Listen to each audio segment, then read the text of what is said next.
What is the best thing to eat after you work out? And how soon after do you need to eat it? By the end of this episode, you're going to know why post-workout nutrition is critical to optimal recovery, what you need to eat, how much of it you need to eat, and when you should eat it.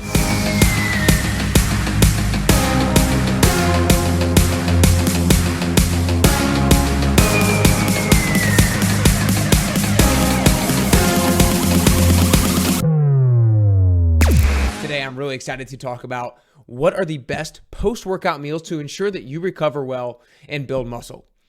Now, it's one of these things where optimizing what you eat before your workout and what you eat after your workout, that might be 5 to 10% of the story, but it is 5 to 10% of the story. And if, depending where you are in your health and fitness journey, it can really allow you to accelerate and get to the next level. If you're on the beginning of your health and fitness journey, then obsessing and worrying about what you're eating before and after your workout is majoring in the minors. It's not what you need to be focusing on immediately. But if you are somebody who has experience with your health and fitness journey and you're looking to optimize further, then worrying about your pre and post-workout nutrition is critical. And last week, I recorded an episode and wrote a blog about pre-workout nutrition, what you need to eat, when you need to eat it, how soon before your workout, depending on your goals, depending on your time of day. So make sure you check out that episode if you have not yet already. But today is all about post-workout nutrition because it can play a huge role in your energy levels for the rest of the day, how well you actually recover from your workout, and how much muscle you're able to either retain or build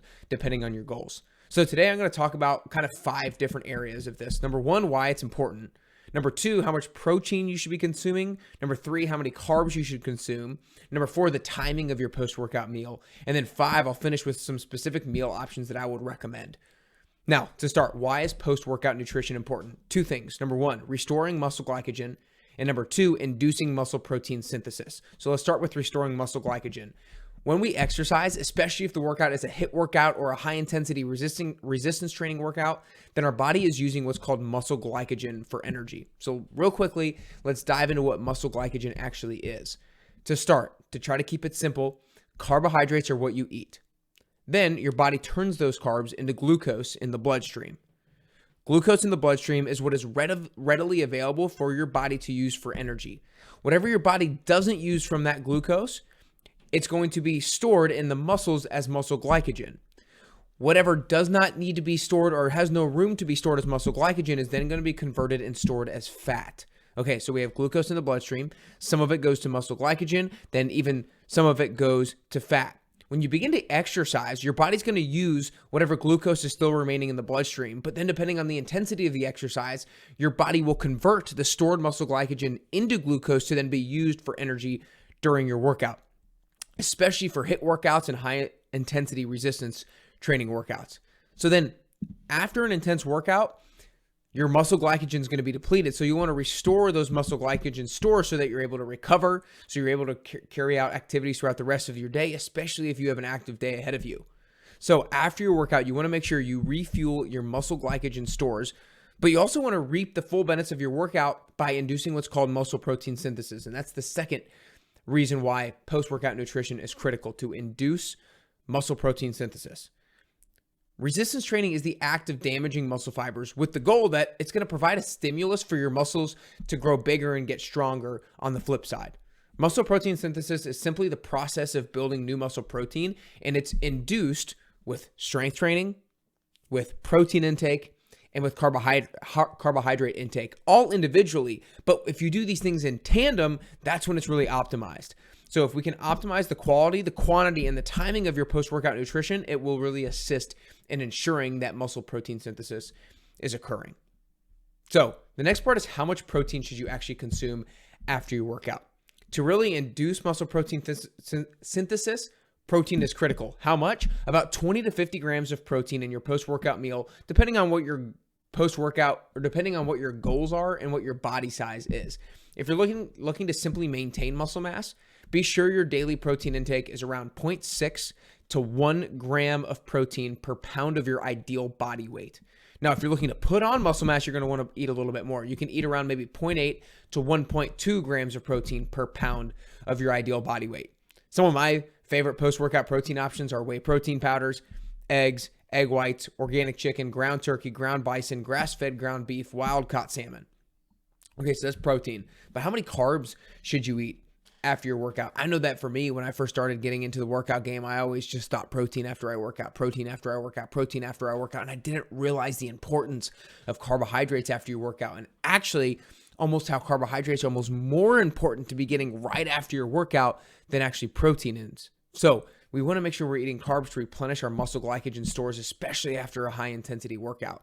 And for carbs, like the amount is similar to protein. I recommend 20 to 60 grams of carbohydrates post-workout. Now, that number could go up or down based on a few different factors: how long your workout is, how intense your workout was, your body composition goals, and your own personal carb tolerance and your metabolic state. So the type of carbs that are optimal to consume are starchy carbs. Now, fruit in particular, it's a type of sugar called fructose, which doesn't do the job of replenishing muscle glycogen. That doesn't necessarily make fruit bad to eat after your workout. It's just not going to accomplish the goal that we are setting out to do, which is replenishing muscle glycogen. So you'll want to do that with some starchy carbs like rice, potatoes, quinoa, lentils, rice cake, steel-cut oats. Okay, so we talked about why. We talked about protein and carbs. Now let's talk about when you should consume this post-workout meal. When it comes to your protein intake, generally speaking, the timing is actually less important. From the people who are really talking about the science and the studies of inducing muscle protein synthesis and building muscle, it seems to be where the timing of protein really isn't all that critical, as long as you're getting the same amount of protein across the entirety of the day. So, generally speaking though, when you're eating a post-workout meal, it's not like you're just going to eat carbs or you're just going to eat one thing. You're probably going to have it as a meal, right? So that's why I kind of include protein in your post-workout meal.